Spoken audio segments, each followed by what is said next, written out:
Hi friends, welcome to Naveen tips and tricks. This is Naveen Guduri.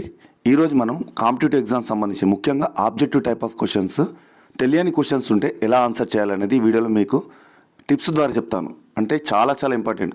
గుడ్డిగా answer చేయకుండా ఎలా answer చేయాలి తెలియని క్వశ్చన్స్ ఉంటాయి, అవి మీకు చిన్న టిప్స్ చెప్తాను. ఇవి చాలా యూస్ఫుల్గా ఉంటుంది. మీకు ముఖ్యంగా 10 మార్కుల వరకు, 5 నుంచి 10 మార్కుల వరకు ప్లస్ అవుతాయి స్కోర్ అనేది. కొంతమంది 1-2 మార్కులతోటి క్వాలిఫై అవ్వడం కూడా మిస్ అవుతారు. అలాంటి వాళ్ళకి ఈ వీడియో అనేది చాలా యూస్ఫుల్గా ఉంటుంది. 5 మినిట్స్లో మీకు ఈ వీడియో అనేది క్లోజ్ చేస్తాను. కానీ చాలా ఇంపార్టెంట్. ఎందుకంటే ఇప్పుడు రాబోయే ఏ ఎగ్జామ్ అయినా, కాంపిటేటివ్ సంబంధించి ఏ ఎగ్జామ్ ఉన్నా కూడా ఈ టిప్స్ ఫాలో అయితే మీ స్కోర్ అనేది బెటర్గా ఒక 5 మార్క్స్ కానీ 10 మార్క్స్ ఎక్కువగా ఉంటుంది. చూడండి ఎలా ఫాలో కావాలి తెలియని క్వశ్చన్స్ ఉంటాయి. ఇంకెవరైనా మన షార్ట్ ట్రిక్ కోర్స్ తీసుకున్నామంటే షార్ట్ ట్రిక్ కోర్స్ లింక్ కింద డిస్క్రిప్షన్లో పెడతాను. అలాగే యాప్ లింక్ కూడా కింద డిస్క్రిప్షన్లో పెడతాను. ఇందులో మీకు టోటల్గా 150 పైగా టాపిక్లతో ప్రతి సబ్జెక్ట్ సంబంధించిన వీడియోస్ అన్ని 100% ట్రిక్స్తో ప్రిపేర్ చేయడం జరిగింది. ఇది మీకు రాబోయే ఏ ఎగ్జామ్ తీసుకున్నా 100% యూస్ఫుల్గా ఉంటుంది. ఆంధ్రప్రదేశ్, తెలంగాణలో నిర్వహించే ప్రతి ఎగ్జామ్కి, జనరల్ స్టడీస్ ఉన్న ప్రతి ఎగ్జామ్కి షార్ట్ ట్రిక్ కోర్స్ అనేది 100% యూస్ఫుల్గా ఉంటుంది. ఇందులో మీకు ఫ్రీ కంటెంట్ ఉన్నాయండి. షార్ట్ ట్రిక్ కోర్స్లో మీకు ఫ్రీ కంటెంట్, ఫ్రీ వీడియోస్ ఉన్నాయి. ఆ ఫ్రీ వీడియోస్ చూసిన తర్వాత షార్ట్ ట్రిక్ కోర్స్ తీసుకోండి. ఇందులో మీకు మొదటి టైప్ ఏంటంటే జతపరచు అనే క్వశ్చన్స్, కింది వాటిని జతపరచండి అనే క్వశ్చన్స్ వస్తాయి. Match the following types questions.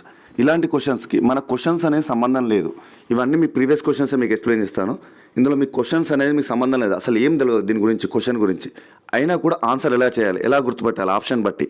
చూడండి ఇక్కడ ఆప్షన్స్లో మొదటగా మనకి ఇక్కడ చూడండి, క్వశ్చన్ చూడండి. కింది వాటిని పదవుల ప్రకారం ఎవరున్నారు ఆ హోదాలో నియమించబడిన వ్యక్తులతో జతపరచండి అని వచ్చింది. ఇది 2019లో ప్రీవియస్ బిట్. దీని ప్రకారం మనకు ప్రధాన ఎన్నికల అధికారి, భారత ప్రధాన న్యాయమూర్తి, సిబిఐ డైరెక్టర్, కేంద్ర విజిలెన్స్ కమిషనర్, ఇక్కడ పక్కన మీకు జతపరచండి అని ఇచ్చారు. ఇది మీకు అసలు క్వశ్చన్ తెలియదు, ఆన్సర్ అనేది దీంట్లో ఒక్కరు కూడా తెలియదు. అయినా కూడా ఆన్సర్ అనేది ఎలా గుర్తుపెట్టాలి. ఇక్కడ చూడండి ఆప్షన్స్ ప్రకారం జాగ్రత్తగా చూడండి. ఇలాంటి జతపరచం క్వశ్చన్స్ వస్తే మీకు అసలు ఏం తెలియకపోతే గుడ్డిగా ఆన్సర్ పెట్టకుండా ఇది ఫాలో అయితే మీకు మ్యాక్సిమం 70% అనేది ఆన్సర్ కరెక్ట్ అవుతుంది. ఇక్కడ చూడండి ఫస్ట్ క్వశ్చన్ ఆప్షన్ చూడండి, 3, 4, 2, 4, 3, 4, 2, 5. ఓకేనా. ఇక్కడ 2, 1, 5, 3 ఇలా ఉన్నాయి కదా. ఇక్కడ ఉన్నప్పుడు మనకు ఫస్ట్ ఎప్పుడైనా ఏ ఆన్సర్లు ఇలా నిలువుగా చూడండి, ఏ ఆన్సర్ ఆప్షన్స్ అన్ని ఇట్లా నిలువుగా చూస్తే కామన్గా ఉండే ఆప్షన్ అనేది ఉంటుంది. కామన్గా ఉండేది ఇప్పుడు కామన్గా ఉండేది 5 అనేది రెండిట్లలో ఉంది. 3, 4లో 5 రెండిట్లలో ఉంది. మిగతా వాటిల్లో సింగిల్ ఆన్సర్స్ ఉన్నాయి. ఒక దాంట్లో 3 ఉంది, ఒక దాంట్లో 2 ఉంది. ఫస్ట్ ఆప్షన్లో, సెకండ్ ఆప్షన్లో 3 ఉంది, ఒక దాంట్లో 2 ఉంది. ఇక్కడ చూడండి ఈ 3, 4లోనే కామన్ ఉండే ఆప్షన్ 5 అనేది రెండిట్లలో కామన్ ఉంది. అంటే ఎక్కువ శాతం మీకు ఈ రెండిట్లలోనే ఆన్సర్ ఉంటుంది. 3 or 4లోనే ఆన్సర్ ఉంటుంది. సెకండ్, ఇవి రెండిట్లలో ఆన్సర్ ఏది కరెక్ట్ అంటే బి ఆప్షన్ చెక్ చేసుకోవాలి. బి ఆప్షన్ చెక్ చేసుకుంటే ఇందులో మళ్ళీ ఈ రెండింటినే మీరు షార్ట్ లిస్ట్, ఇవి 2 అయిపోయినాయి. ఇవి 2 షార్ట్ లిస్ట్ చేసుకున్నారు, ఆన్సర్ ఇవి రెండిట్లలో అవుతుందని.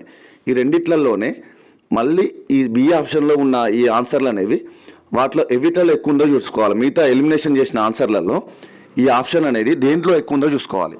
అర్థమైందా? ఇప్పుడు చూడండి థర్డ్ ఆన్సర్ చెక్ చేసుకుందాం. ఇందులో 4 అని ఉంది. 4 అనేది మళ్ళీ మనం ఎలిమినేషన్ చేసిన ఆన్సర్లో ఫస్ట్ దాంట్లో ఉంది 4. ఇందులో ఫోర్త్ ఆప్షన్లో 1 అని ఉంది. మళ్ళీ దీనిలో ఎలిమినేషన్ చేసిన దానిలో సెకండ్ దానిలో కూడా ఉంది. అంటే ఈక్వల్ రేషియోలో రెండిట్లలో ఉన్నాయి. 4, 1 ఇవి రెండిట్లలో ఉన్నాయి. ఇక్కడికి సరిపోకపోతే సెకండ్, థర్డ్, సి ఆన్సర్ చూసుకోండి. సిలో షార్ట్ లిస్ట్ చేసుకున్న వాటి నుంచి 3, 4 నుంచి సిలో చూసుకోండి. ఇందులో మీకు 4లో సి ఆప్షన్ 3 ఉంది. ఇందులో 4లో మళ్ళీ సెకండ్ ఆప్షన్ ఉంది. ఈ 3, 4లలో ఎలిమినేషన్ చేసిన దాంట్లో ఏది ఎక్కువ ఉంది, మెజారిటీగా ఏది ఉంది? 2 అనేది ఉంది. ఫోర్త్ ఆప్షన్లో ఉన్న 2 అనేది 1లో ఉంది, కానీ 3 అనేది లేదు కదా. అంటే ఇక్కడ మెజారిటీ మార్క్స్ అనేది ఫోర్త్ ఆప్షన్కి వచ్చింది. అలాగే మీరు లాస్ట్ ఇంకా ఫైనల్గా చూసుకోండి. మళ్ళీ థర్డ్ ఆప్షన్లో 2 ఉంది, 3 ఉంది. ఇక్కడ 2, 3లలో ఏది మెజారిటీ ఉంది ఎలిమినేషన్ చేసిన ఆన్సర్లలో? సెకండ్ ఆన్సర్లో 3 ఉంది. సెకండ్ ఆప్షన్లో. అంటే మెజారిటీగా 4 అనేది ఎక్కువగా రిపీట్ అవుతుంది. అన్ని ఆప్షన్స్లలో 4 ఉన్న ఆప్షన్స్ అనేది ఎక్కువ రిపీట్ అవుతున్నాయి. దాని ప్రకారం మనం గుర్తుపడితే 4 ఆన్సర్ అనేది కరెక్ట్. దీంట్లో మనకు అసలు క్వశ్చన్తో సంబంధమే లేదు, కానీ అయినా ఆప్షన్ బట్టి మనం ఆన్సర్ చేసినాం. మీకు ఇంకోటి చెప్తాను చూడండి, ఇంకోటి చెప్తే ఈజీ అర్థమవుతుంది. ఇంకొక ఆన్సర్ చూడండి. ఇక్కడ మీకు ఈ క్వశ్చన్ కూడా మీకు ఆన్సర్ తెలియదు. G20 సదస్సులు జరిగిన ప్రదేశాలు, ఆతిథ్య దేశం, G20కి ఆతిథ్యం ఇచ్చిన దేశాలను జతపరచమని ఇచ్చాడు క్వశ్చన్. దీంట్లో మీకు ఆప్షన్స్ చూడండి, ఆప్షన్స్ అబ్జర్వ్ చేయండి.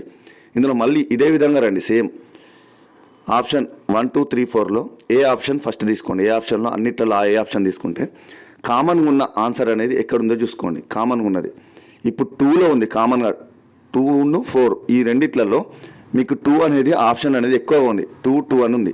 మిగతా వాటిలో సింగిల్ ఆన్సర్స్ ఉన్నాయి. సింగిల్ ఆన్సర్స్ ఉన్నాయి కాబట్టి ఈ 1 ఎలిమినేట్ 3 ఎలిమినేట్. ఇప్పుడు 2, 4లలో మీకు ఆన్సర్ అవుతుంది. ఈ 2, 4లలో ఆన్సర్ని ఎలా గుర్తుపెట్టుకోవాలి? షార్ట్ లిస్ట్ అయింది 2, 4. ఇవి రెండిట్లలోనే ఆన్సర్ మ్యాక్సిమం ఉంటుంది. చూడండి, ఇప్పుడు సెకండ్ ఆప్షన్ చెక్ చేసుకోవాలి. ఆప్షన్ బిలో ఇక్కడ మీకు ఇందులో 4 ఉంది, ఇందులో 3 ఉంది. ఈ 4, 3లలో మిగతా ఎలిమినేట్ చేసిన ఆప్షన్స్ ఉన్నాయి కదా, 1, 3 ఎలిమినేట్ చేసాం కదా. ఈ 1, 3లలో ఈ 4, 3లలో ఏది ఉందో చూసుకోవాలి. ఇక్కడ 3 అనేది మళ్ళీ ఇక్కడ ఉంది. 3 ఆప్షన్లో ఎలిమినేట్ చేసిన 3 ఆప్షన్లో 3 ఉంది. 4 మనం షార్ట్ లిస్ట్ చేసుకున్నాం, 2 షార్ట్ లిస్ట్ చేసుకున్నాం. ఇందులో 3 ఉంది. మళ్ళీ ఎలిమినేషన్ చేసిన దానిలో కూడా బి ఆప్షన్లో 3 ఉంది. సో ఇక్కడికి మనకు ఆన్సర్ అనేది అర్థమైపోయింది, 4th ఆప్షన్ అనేది. ఎందుకంటే మెజారిటీగా మీకు వచ్చేసింది. ఇలా మీరు గుర్తుపెట్టుకుంటే మీకు ఆన్సర్ అనేది గుడ్డిగా పెట్టకుండా సింపుల్గా పెట్టుకోవచ్చు. అదేవిధంగా ఇంకో బిట్ చూడండి, ఇది కూడా మనకు క్వశ్చన్ అనేది సంబంధం లేదు, ఆప్షన్ బట్టి చూసుకోండి. 1, 2, 3, 4 ఆప్షన్లలో ఇక్కడ మీకు కామన్గా ఉన్న ఆప్షన్స్ దేంట్లో ఉన్నాయి? 1, 4లో ఉన్నాయి కామన్గా ఉన్న ఆప్షన్స్. 3 ఉంది, 1 దానిలో 3 ఉంది, 4లో కూడా 3 ఉంది. మిగతా వాటిలో 2, 4 ఇవన్నీ సింగిల్ ఆప్షన్స్. డబల్గా ఉన్న ఆప్షన్స్ అనేది 1, 4లోనే ఉన్నాయి. ఇవి రెండిట్లలోనే షార్ట్ లిస్ట్ అయినాయి. వీటిలో మళ్ళీ గుర్తుపట్టడం బీసీలలో చెక్ చేసుకోవాలి ఏది మెజారిటీ ఉందనేది. ఇప్పుడు 1 చెక్ చేసుకుందాం. బీలో 1 ఉంది, 3లో 4లో 4 ఉంది, 4లో 4 ఆప్షన్ ఉంది. ఈ 1, 4లలో కామన్గా ఉన్న ఎలిమినేట్ చేసిన దానిలో 2, 3లలో ఏది ఉంది కామన్గా ఉన్నది?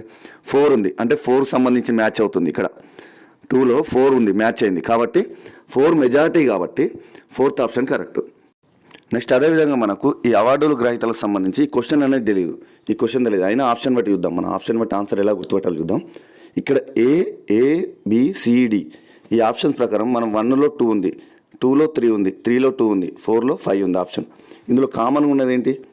1 ఉంది, 3 ఉంది. ఇవి రెండిట్లలో 2 అనే ఆప్షన్ ఉంది, 2 అనే ఆప్షన్ ఉంది. మిగతావన్నీ కామన్గా ఉన్నాయి. సో ఇక్కడ మనకు ఎలిమినేషన్ చేయాల్సినవి 2 and 4. ఇవి రెండు ఎలిమినేషన్ అయిపోతాయి. ఈ 1, 3 షార్ట్ లిస్ట్లో అవుతుంది కదా, ఇవి రెండిట్లలో ఆన్సర్ ఉంటుంది. ఇప్పుడు 1లో సెకండ్ బి ఆప్షన్కి వెళ్తే బీలో మనకు 3 ఉంది, 3 ఆప్షన్కి వెళ్తే బీలో మనకు 4 ఆప్షన్ ఉంది. ఈ 3, 4లలో మెజారిటీగా మనకు మిగతా ఆప్షన్లో ఎలిమినేషన్ చేసిన దానిలో ఏది ఉందో చూద్దాం. 2 and 4 ఎలిమినేషన్ చేశాం కదా. 2లో మనకు బి చూసుకుంటే 2 ఉంది, 4లో మనకు బి చూసుకుంటే 3 ఉంది. ఇక్కడ మనకు ఫస్ట్ ఆప్షన్లో బీలో 3 ఉంది కదా, 4th ఆప్షన్లో కూడా 3 ఉంది. అంటే మెజారిటీగా మనకు ఫస్ట్ ఆప్షనే ఎక్కువ కరెక్ట్ అవుతుంది, మ్యాచ్ అవుతుంది. 3 ఆప్షన్ దీనిలో ఉంది, ఎలిమినేషన్ చేసిన దాంట్లో కూడా మ్యాచ్ కావాలి. అలా అయితే మనకు match the following types questions easy చేయొచ్చు. ఇక టైప్ 2 క్వశ్చన్స్ చూద్దాం. ఎక్కువ శాతం మనకి టైప్ 1 జతపరచం అనే type questions. Next type 2 questions వస్తే మనకు పెద్ద ఆన్సర్ ఏది ఉందో అదే కరెక్ట్ అవుతుంది, పెద్దగా ఉన్న ఆన్సర్ ఏది ఉంటుందో అదే కరెక్ట్ అవుతుంది. ఇక్కడ చూడండి, మీకు ఒక క్వశ్చన్ చూద్దాం. గవర్నర్ పదవికి సంబంధించి కింది ప్రకటనలో సరైంది. ఈ క్వశ్చన్కి సంబంధించి మనకు ఆన్సర్ ఆప్షన్స్ అనేవి ఏవీ తెలియదు. ఎలిమినేట్ చేస్తే ఇంకా బెటర్. ఎలిమినేట్ చేసే అంత మనకు 1, 2 ఎలిమినేషన్ చేయాల్సిన ఉంటే మనకి ఇంకా బెటరు. ఒకవేళ మొత్తానికి తెలియదు అంటే ఇందులో పెద్దగా ఉన్న ఆన్సర్ ఏముంది? రాజ్యాంగంలో 157వ అధికరణ ప్రకారం గవర్నర్ పదవి కేవలం 2 అర్హతలు మాత్రం సూచించను.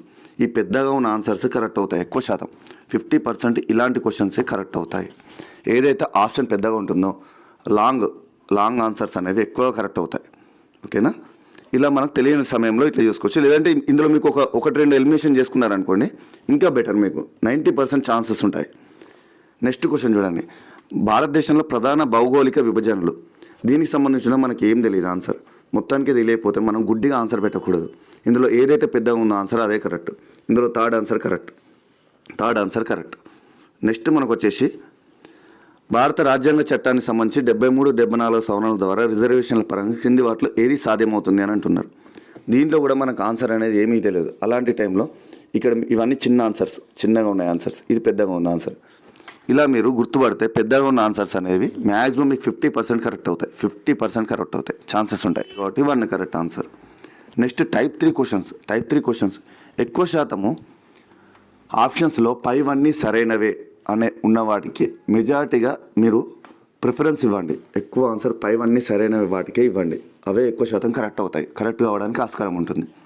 ఇది టైప్ 3 క్వశ్చన్స్. టైప్ 4 క్వశ్చన్స్ వచ్చేసి సంవత్సరాలకు సంబంధించి ఇస్తాడు కొన్ని క్వశ్చన్స్. ఆ ఇయర్స్ అనేది మనకు తెలియదు, ఇయర్స్ సంబంధించి కన్ఫ్యూజ్ ఉంటుంది, ఇయర్స్ అనేది మనం గుర్తుపట్టలేము. అలాంటి టైంలో గుడ్డిగా ఆన్సర్ చేసే బదులు మీరు ఇలా ఫాలో అవ్వండి. ఎగ్జాంపుల్ ఇస్తున్నా, సిపాయిల తిరుగుబాటు జరిగిన సంవత్సరం. ఈ ఆన్సర్ అనే క్వశ్చన్ ఆన్సర్ అందరికీ తెలుసు, కానీ మీకు మోడల్ చెప్తున్నాను అంటే ఎలా ఉంటాయి ఆప్షన్స్ అనేవి. ఎలా గుర్తుపట్టాలి? ఇది మీకు తెలియదు అనుకోండి, క్వశ్చన్ ఆన్సర్ మీకు తెలియదు. కింద ఆప్షన్స్ ఉన్నాయి. ఆప్షన్స్ని ఎలా గుర్తుపడతారంటే ఇందులో ఏ ఆప్షన్ 1807, 1715, 1857, 1856 ఎక్కువ శాతం క్లోజ్గా ఉన్న ఆన్సర్స్ అంటే దగ్గరలో ఉన్న ఆప్షన్స్లలో చూజ్ చేసుకోండి. ఇది ఎక్కడో దూరంగా ఉంది. 1807, 1715 అనేది ఇంకా దూరంగా ఉంది. ఫస్ట్ ఇది ఎలిమినేట్ చేయాలి, అసలు బి ఆన్సర్ అనేది ఎలిమినేట్ చేయాలి, దూరంగా ఉంది కాబట్టి. నెక్స్ట్ ఇది కొంచెం దూరంగా ఉంది. దగ్గర ఉన్న ఆన్సర్ చూడండి, 1856, 57 క్లోజ్డ్గా ఉన్నాయి, అంటే దగ్గరలోనే ఉంటుంది ఆన్సర్. 1-2 సంవత్సరాల దగ్గరలోనే ఆన్సర్స్ అనేవి ఆప్షన్స్ పెడతాడు. కన్ఫ్యూజ్ కావడానికి ఎక్కువ ఆస్కారం ఉంటుంది కాబట్టి ఈ దగ్గర ఉన్న ఆన్సర్లోనే ఆన్సర్ అనేది కరెక్ట్ అవుతుంది. సో ఎక్కువ శాతం మీరు ఇవి రెండిట్లలోనే చూజ్ చేసుకున్న ఆన్సర్ సి కానీ డి కానీ ఇవి రెండిట్లలోనే ఆన్సర్ ఉంటుంది కాబట్టి సి ఆన్సర్ కరెక్ట్. మీకు 50% అయితే గుర్తుపట్టడానికి అవకాశం ఉంటుంది. ఇలా మీరు గుడ్డిగా ఆన్సర్ పెట్టకుండా ఎప్పుడైనా కానీ ఇలాంటి టిప్స్ ఫాలో అయితే ఎవరైతే టిప్స్ ఫాలో అయిన వాళ్ళకే కొంచెం ఎక్కువ స్కోర్ అనేది అవుతుంది. ఎగ్జామ్లో 1 లేదా 2 మార్కులతోటే జాబులు పోయిన వాళ్ళు కూడా చాలామంది ఉన్నారు. ఈ టిప్స్ ఎగ్జామ్ ఎంత చదివినాం అనేది ముఖ్యం కాదు, కొన్ని టిప్స్ ఫాలో కావాలి. కొన్ని తెలివైన క్వశ్చన్స్కి తెలివిగా ఆన్సర్ చేయాలి. తెలివిగా ఆన్సర్ చేసిన వాళ్ళు ఒక 5 to 10 మార్క్స్ అనేది ముందుంటారు. వాళ్ళే జాబ్ అనేది కొట్టడానికి అవకాశం ఉంటుంది. చాలామంది లక్షల్లో ప్రిపేర్ అవుతారు, కొంతమందికి జాబ్స్ ఎందుకు వస్తాయి? వాళ్ళు కొంచెం స్మార్ట్గా ఆన్సర్స్ ఇలా చేస్తారు కాబట్టి వాళ్ళకి జాబ్స్ వస్తాయి. మీరు కూడా ఇలాంటి టిప్స్ ఫాలో అయ్యి ఇప్పుడు రాబోయే ప్రిలిమ్స్ ఎగ్జామ్ కానీ ఇంకా మిగతా ఏ మల్టిపుల్ చాయిస్ ఎగ్జామ్స్ ఉన్నా, ఆబ్జెక్టివ్ టైప్స్ క్వశ్చన్స్ ఉన్నా కూడా ఎలాంటి కాంపిటేటివ్ ఎగ్జామ్స్కైనా కానీ ఈ టిప్స్ ఫాలో అయితే ఎక్కువ స్కోర్ చేయడానికి అవకాశం ఉంటుంది. ఒకసారి మీరు ప్రీవియస్ బిట్లు తీసుకొని ఈ విధంగా ఈ ఆన్సర్స్ ఇలాంటి టైప్స్ క్వశ్చన్స్ ఉంటే ప్రాక్టీస్ చేసి చూడండి, మీకే అర్థమవుతుంది. ఎక్కువ స్కోర్ చేయడానికి అవకాశం ఉంటుంది. 1/3 నెగిటివ్ ఉంది. ఇప్పుడు రాబోయే Group 2 ఎగ్జామ్ ఏపీఎస్సికి సంబంధించి 1/3 నెగిటివ్ ఉంది. నెగిటివ్ ఉంది కాబట్టి మీరు కంపల్సరీ జాగ్రత్త, మీకు తెలిసిన ఆన్సర్స్ పర్ఫెక్ట్ పెట్టిన తర్వాత తెలియని ఆన్సర్స్ ఉంటే 50-50 ఉంటే ఈ టిప్స్ ఫాలో అవ్వండి. మీరు ఎక్కువ స్కోర్ చేయడానికి అవకాశం ఉంటుంది, క్వాలిఫై అవ్వడానికి అవకాశం ఉంటుంది. షార్ట్రీ కోర్సులో మీరు ఈ తక్కువ టైంలో షార్ట్రీ కోర్సులో మీకు అన్ని 100% ట్రిక్స్తో వీడియోస్ అనేది ప్రిపేర్ చేయడం జరిగింది. షార్ట్రీ కోర్స్ చూడండి. షార్ట్రీ కోర్సులో మీకు చాలా వరకు మీకు 100% మీకు యూస్ఫుల్గా ఉంటుంది. ఇండియన్ హిస్టరీకి సంబంధించి కానీ జాగ్రఫీకి సంబంధించినవి కానీ ఇప్పుడు మీకు Group 2 ఎగ్జామ్కి సంబంధించి ఇండియన్ హిస్టరీ, జాగ్రఫీ చాలా ఇంపార్టెంట్ కీ రోల్ ఉంటుంది కాబట్టి దానిలో మీకు 100% మ్యాక్సిమం అన్ని సబ్జెక్ట్స్ ఇంపార్టెంట్ టాపిక్స్ అన్నీ మీకు ప్రిపేర్ చేయడం జరిగింది 100% ట్రిక్స్ వీడియోస్తో. మీకు అవి చూడండి, అందులో ఫ్రీ కంటెంట్ చూడండి. నచ్చిన వాళ్ళు షార్ట్రీ కోర్స్ తీసుకోండి, మీకు ఇప్పుడు రాబోయే ఎగ్జామ్లో 100% యూస్ఫుల్ అవుతుంది. ఇంకెవరైనా మన ఛానల్ సబ్స్క్రైబ్ చేయని వారంటే సబ్స్క్రైబ్ చేయండి. వీడియో నచ్చినట్టయితే మాత్రం లైక్ చేయండి. Thank you friends, thank you very much.